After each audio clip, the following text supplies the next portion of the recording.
is another pawn shop find.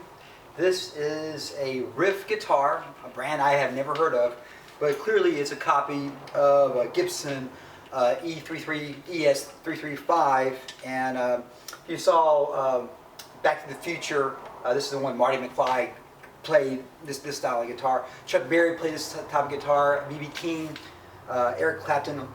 And one thing about this guitar, you can really do some major bending with it. And this copy here, that's the treble, both, the rhythm, the tone. So, and tone down on the treble.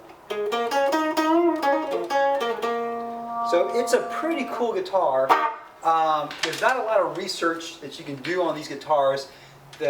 From all the internet search I've done on this, it is basically a guitar that was made in Korea, and it was either sold in JCPenney's or Sears on a catalog. And apparently they made a copy of a Rickenbacker that's really cool and really good as well. This thing, the intonation works, it plays really well, it stays in tune pretty well unless you start bending a whole lot. It stays in tune probably about as good as an Epiphone Dot as well. So it's a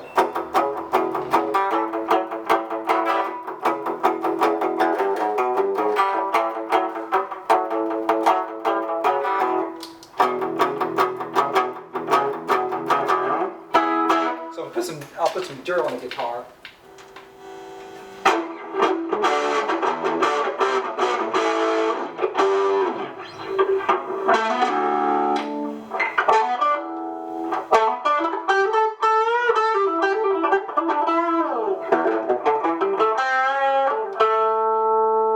So it's a really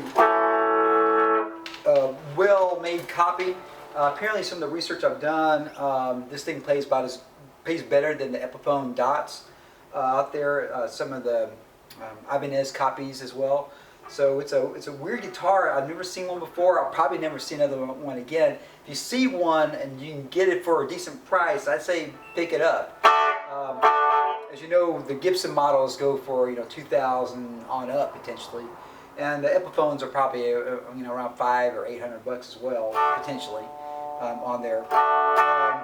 And so if you want to do a Chuck Berry type early rock and roll, you hear those double stops.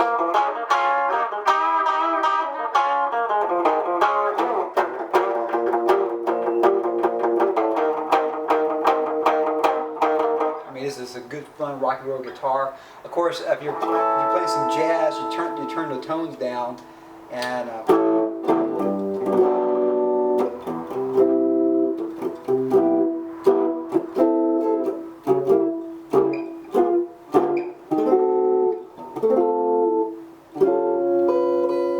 it's a good, solid guitar. I really like it. I think I'm going to have this guitar in my arsenal when I go out and play. Especially with some blues gigs and some jazz gigs. So it's a quality guitar. It's designed on the first versions of it. Gibson made the ES-335 in 1958, and it basically had the same type of tailpiece as the Les Paul has. As they got further on, I think like 62 or something like that, they actually had like the bridge down here, which aren't quite. The tone apparently is better on these models here. And if you look to the Back to the Future, they actually had it wrong because it's supposed to be 1955. This guitar, the Gibson copy of this guitar, didn't come out until 1958. So it's 3 years ahead of the time. So maybe something else, some other timeline happens with that as well.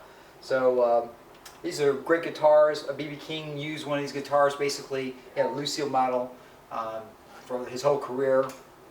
Chuck Berry uses various versions of the Gibson of the guitar, and it's just a fun guitar to play. I really like it. The F holes are really nice. You're just doing that classic, rock and roll.